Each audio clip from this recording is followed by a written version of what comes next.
Assalamualaikum warahmatullahi wabarakatuh. Kembali lagi bersama kita di channel Bawaslu Kota PNU dengan judul Bawaslu Mananga. Alhamdulillah pada kesempatan kali ini kita sudah kedatangan seorang tamu, yaitu wakil ketua dari STK Abdi Pendidikan PNU, Pak. Selamat datang di Bawaslu Kota PNU, Pak. Mungkin selanjutnya kita akan membahas tentang membangun peran guru atau dosen pengajar gitu, Pak, dalam proses demokrasi berbasiskan pemilu dan pemilihan. Ada narasumber di sebelah kita, langsung saja kita berbincang-bincang beberapa menit ke depan dengan Bapak dosen kita. Ya, mungkin untuk pertanyaan pertamanya begini, Pak. Kita mengenal dosen itu adalah identik dengan mengajar. Untuk mengajar itu tentu kita sudah menanamkan nilai-nilai demokrasi. Bagaimanakah cara menanamkan nilai demokrasi tersebut, Pak? Baik, terima kasih.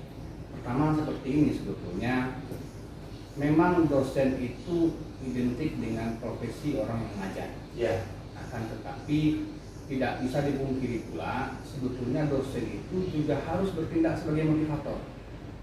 Nah, penanaman nilai-nilai demokrasi itu tidak hanya sebatas dalam materi yang diajarkan, tetapi juga memberikan mereka wejangan-wejangan, kemudian menyampaikan disertai dengan contoh-contoh konkret terhadap kasus-kasus yang ada. Nah, jadi kita bisa memberikan ke mahasiswa itu contoh, misalnya mereka paham demokrasi itu mungkin hanya dari kulit-kulit luar saja. Setiap mereka berorganisasi, kemudian ada suatu kebijakan yang akan diambil dalam organisasi, mereka itu selalu mementingkan atau mengutamakan voting Ya, Pak. Padahal voting itu jalan terakhir, ya, harusnya voting itu kan jalan terakhir. Jadi yang jalan awal itu apa? Musyawarah untuk mufakat, saling mendengar pendapat orang lain, menghargai pendapat orang lain, ya, tidak memaksakan pendapat sendiri. Ini disampaikan terus ke mahasiswa, sehingga dalam berorganisasi itu mereka bisa menerapkan nilai-nilai demokrasi yang nantinya tentu berguna bagi mereka sendiri ketika mereka misalnya menamatkan pendidikannya dalam dunia kerjanya, ya, itu sangat berguna bagi mereka. Kira-kira seperti itu. Iya. Dan kita mengetahui bahwa untuk mengambil sebuah keputusan di dalam demokrasi itu kan mereka harus musyawarah terlebih dahulu, Pak. Untuk sudah beberapa waktu sampai sekarang, apa saja itu, Pak? Seperti langkah-langkah untuk mengambil sebuah keputusan di demokrasi itu. Ya, seperti ini. Kita sepakat bahwa kita bernegara Pancasila. Ya. Artinya demokrasinya tentu lebih diutamakan demokrasi Pancasila. Nah, dalam mengambil setiap keputusan itu musyawarah untuk mufakat itu yang utama. Ya. Nah, kemudian kalaupun nanti tidak tercapai mufakat dalam sebuah musyawarah itu tentu diadakan voting. Artinya ketika voting itu dilaksanakan, yang kalah itu harus legowo. Tidak boleh kalah kemudian cari alternatif lain untuk menentang keputusan itu, tidak boleh. Artinya tidak fair.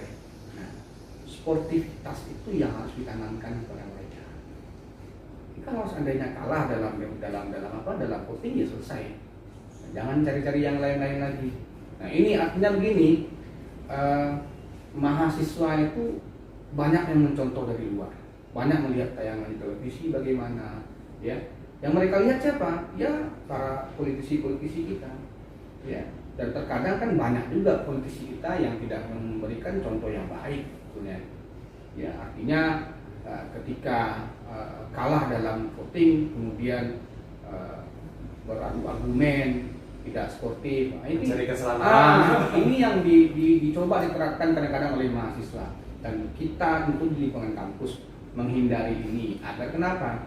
Agar nilai-nilai demokrasi itu tetap terjaga. Iya. Yang kalah harus legowo, yang menang jangan satu kepala, seperti itu. Berarti kita berbicara tentang voting tadi, Pak. Untuk pemilihan di kampus itu ada ketua BEM. Bagaimana cara pemilihan ketua BEM ini, Pak? Kami mengenalnya di STK itu sebagai presiden mahasiswa. Presiden mahasiswa. Presiden Badan Eksekutif Mahasiswa. Iya. Presiden BEM. Nah, begini, kita sudah ada SOP-nya melalui bidang kemahasiswaan itu, kebetulan wakil ketua 3 itu Bu Farila Taslim, Iya. sudah ada SOP standar operasional prosedur mengenai pemilihan presiden mahasiswa ini. Artinya kita juga mengadakan lembaga seperti lembaga pemilihan, ibaratnya KPU lah, Iya, di KPU. lingkungan kampus. Ya, kemudian inilah yang bekerja nanti menyusun aturan main bagaimana pelaksanaan pemilu itu, mulai dari pendaftaran, kemudian seleksi calon, Seperti pemilu ini ya, Pak. Hampir. Ada tahapan-tahapan yang dilalui. juga ada pencoblosan, Iya. ya penghitungan suara. Nanti ketika yang menang itu diumumkan oleh Badan Penyelenggara Pelaksanaan Pemilihan Umum ini, setelah diumumkan itu akan di-SK-kan oleh Pak Ketua, nanti dia sebagai presiden mahasiswa. Jadi pemilihan itu melibatkan seluruh mahasiswa rata-rata. Berarti ada yang seperti KPU dan tentunya seperti Bawaslu-nya belum ada ya, Pak ya? Kalau seperti Bawaslu tidak ada. Yang mengawasi jalannya ketika tahapan berlangsung. Artinya yang pengawasan ini langsung dari dosen pembimbing yang ditunjuk sebagai pembimbing kegiatan ini. Ada misalnya ketika akan pemilihan presiden mahasiswa itu ada KPU-nya gitu ya. Nanti ada dosen yang memantau nanti bagaimana kinerja KPU-nya ini. Iya. Jadi ketika KPU ini berjalan, ya kalau ada terkendala dengan hal-hal yang tidak mereka pahami, mereka bisa tanya dengan dosennya gitu, dosen pembimbing gitu. Iya. Nah, di saat melakukan pemilihan presiden mahasiswa tersebut, apakah sudah ada nilai-nilai demokrasi yang tercantum di dalamnya? Jelas, itu sangat jelas sekali. Iya. Ketika mulai dari tahap debat calon presiden mahasiswa, itu kita bisa melihat, artinya begini, yang ditanamkan itu kepada mereka, agitasi dan propaganda pada negara-negara demokrasi kan sebetulnya diharamkan. Iya. Tetapi kalau kita melihat ke apa yang kita saksikan secara nasional itu kan sudah seperti yang lumrah saja. Nah, saya menanamkan ke mahasiswa, atau kami menanamkan ke mahasiswa, kalau ketika debat itu jangan melakukan propaganda-propaganda yang tidak jelas, Iya. ya, karena itu mengurangi nilai-nilai demokrasi. Nah, itulah yang kita tanamkan kepada mahasiswa kita. Selain dalam pemilihan ketua BEM, apakah ada demokrasi yang lain yang kesehariannya di lingkungan Jelas, STKA? ya. Ada misalnya di STKIP itu punya pimpinan namanya ketua. Iya. Ketua ini masa jabatannya 5 tahun. Dalam satu periode itu 5 tahun. Pemilihan ketua itu betul-betul dipilih melalui senat perguruan tinggi. Nah, senat ini, hasil pemilihan senat ini nantinya akan dibawa ke yayasan tiga orang yang mendapatkan suara terbanyak. Nanti yayasan lah yang akan memilih dari 3 orang ini. Jadi paling tidak kami di lingkungan senat itu sudah melakukan pemilihan. Senat itu terdiri dari perwakilan dosen, kemudian perwakilan dari yang terkait, dan nanti ada kecuali ketua tidak masuk dalam senat itu. Ya, jadi ketuanya nggak masuk dalam senat. Mungkin ketua prodinya dan wakil ketua masuk dalam senat, tapi ketuanya tidak. Berarti ketuanya tidak masuk ya, Pak? Tidak. Nah, untuk saat ini kan mungkin di pemilu serentak nanti di tahun 2024 itu kan mahasiswa atau mahasiswi yang saat ini berada di semester 1 itu kan nanti kan ikut memilih tuh, Pak. Nah, Dan mereka itu kan bisa dikatakan sebagai pemilih pemula.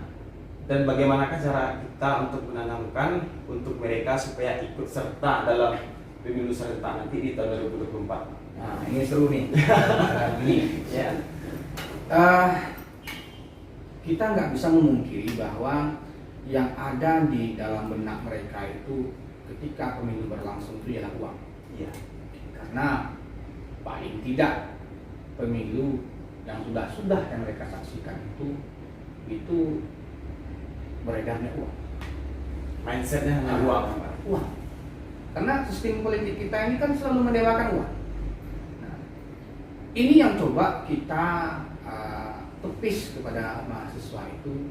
Artinya begini, ketika kamu sudah menerima uang dari orang yang minta kamu pilih itu, Iya. ketika dia korupsi kamu sudah menanggung dosanya. 1.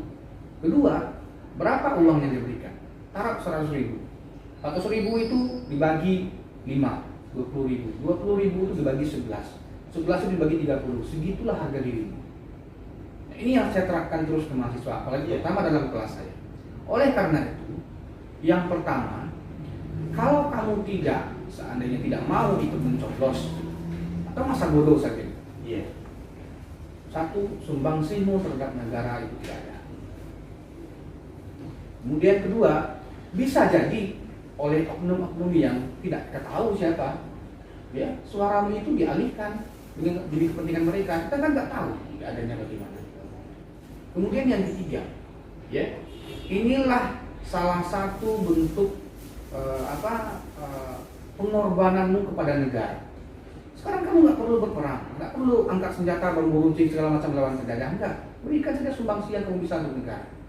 Itu saja. Ini kan sebetulnya kalau kita melihat partisipasi pemilih, apalagi pemilih pemula, itu kan KPU ekstra kerja keras sebetulnya. Jadi paling tidak ada 4 faktor yang membuat orang itu atau yang mempengaruhi partisipasi politik. Yang pertama secara politis, ya. Secara politis itu dia melihat siapa figurnya. Ya. Terkadang dia nggak suka dengan figur-figur yang ada, maka dia nggak milih. Itu secara politis.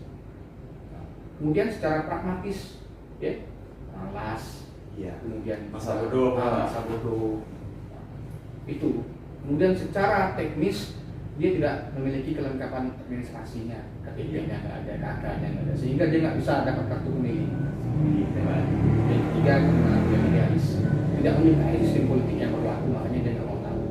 Nah, bagaimana cara supaya pemilih pemula ini jangan masuk yang keempat ini?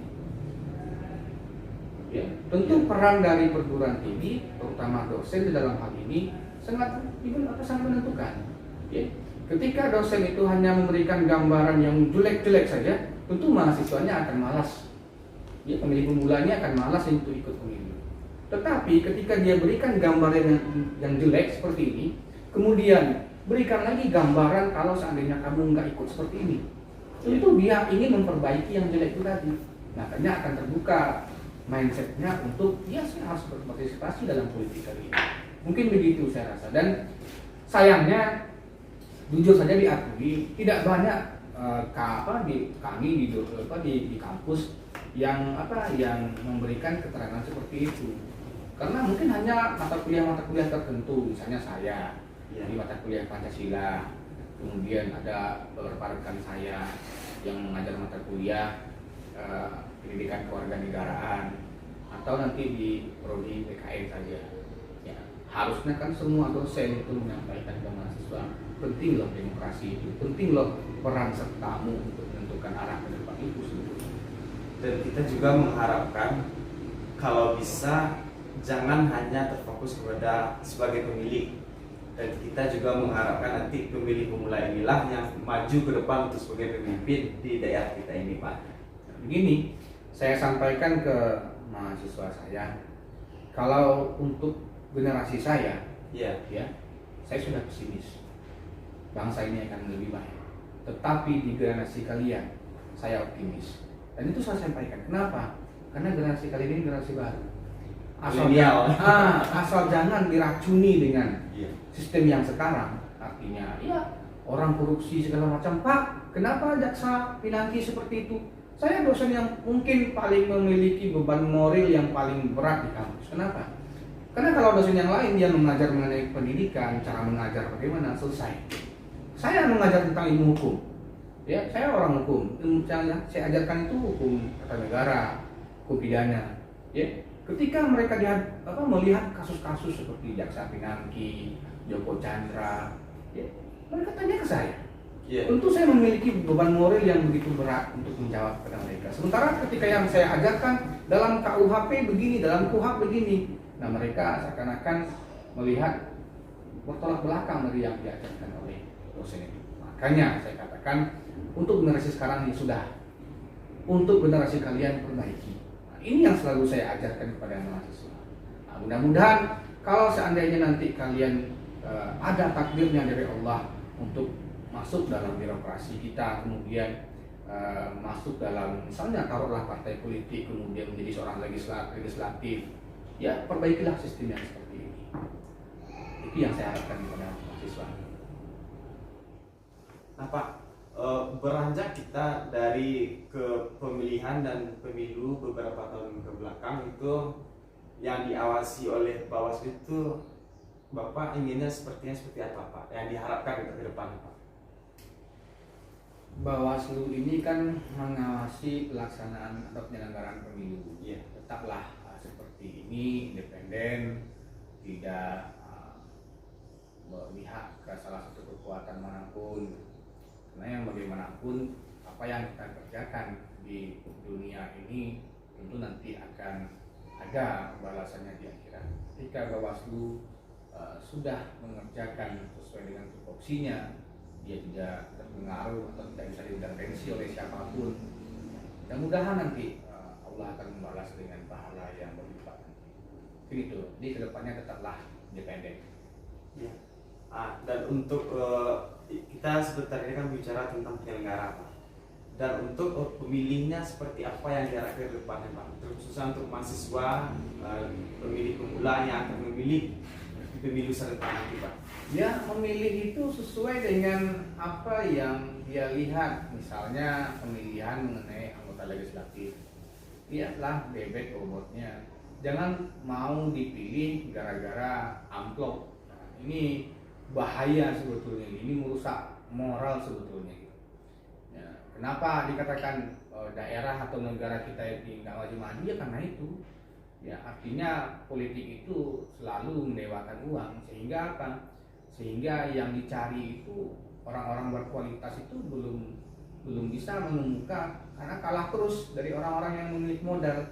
Atau hilangkanlah sistem kapitalis dalam pemilu kita itu. Nah, itu mungkin mudah-mudahan generasi sekarang bisa lebih cerdas dalam melihatnya, sehingga dia bisa lebih menggunakan haknya itu sesuai dengan nuraninya, tidak tergantung pada amplop yang diberikan oleh orang-orang yang tidak bertanggung jawab itu.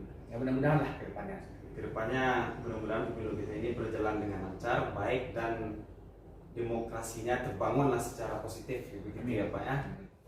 Terima kasih sahabat Bawaslu Bandangan dimanapun saja berada. Semoga dengan waktu yang singkat ini bersama Pak dosen, apapun pesan-pesan disampaikan oleh beliau dapat diaplikasikan di tengah-tengah masyarakat guna untuk partisipasi kita memilih di pemilihan pemilu serentak di tahun 2024. Dan jangan lupa di like, komen, subscribe, dan di share ke seluruh para pendengar sahabat Bawaslu semuanya. Terima kasih. Wassalamualaikum warahmatullahi wabarakatuh.